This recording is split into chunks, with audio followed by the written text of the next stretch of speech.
திருமயம் களியபெருமாள் கோவில் விநாயகர் சதுர்த்தி கமிட்டி சார்பில் 26ஆம் ஆண்டு விநாயகர் சிலை ஊர்வலம் நடைபெற்றது. புதுக்கோட்டை மாவட்டம் திருமயம் களியபெருமாள் கோவில் விநாயகர் சதுர்த்தி கமிட்டி சார்பில் 26ஆம் ஆண்டு விநாயகர் சதுர்த்தி ஊர்வலம் வெகு விமர்சையாக நடைபெற்றது.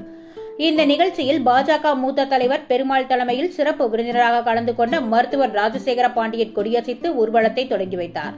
இதில் தெற்கு ஒன்றிய தலைவர் கண்ணனூர் முருகேசன், RSS மாவட்ட பொறுப்பாளர் சந்திரசேகர், பாஜக மாவட்ட துணைத் தலைவர் காவியா நாகராஜன் மற்றும் விழா கமிட்டியாளர்கள், பொதுமக்கள் உள்ளிட்ட ஏராளமானோர் கலந்து கொண்டனர்.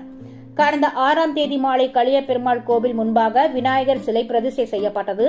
அதற்கு தினம்தோறும் சிறப்பு பூஜைகளும் வழிபாடுகளும் நடத்தப்பட்டது. இதில் பொதுமக்கள் மற்றும் அரசியல் பிரமுகர்கள், சமூக ஆர்வலர்கள் உள்ளிட்ட ஏராளமானோர் கலந்து கொண்டு சாமி தரிசனம் செய்தனர். 3வது நாளாக இன்று விநாயகர் சிலை கரைக்க ஊர்வலம் நடைபெற்றது. களியபெருமாள் கோவில் திடலில் இருந்து கிளம்பிய ஊர்வலம் பாப்பாவயல், பேருந்து நிலையம், காமராஜர் சாலை மற்றும் கடைவீதி, கோட்டை வாசல் உள்ளிட்ட பகுதிகளின் வழியாக ஊர்வலமாக சென்றது. விநாயகர் சிலை ஊர்வலத்தில் வழிநடிகளும் ஏராளமான பொதுமக்கள் அர்ச்சனை செய்து தீபாராதனை காட்டப்பட்டு பொதுமக்கள் வழிபாடு செய்தனர். பின்னர் காவல்துறையின் பாதுகாப்போடு திருமயம் மலைக்கோட்டை அருகே உள்ள உச்சப்பாறையில் பொதுமக்கள் முன்னிலையில் விநாயகர் சிலைகள் கரைக்கப்பட்டது.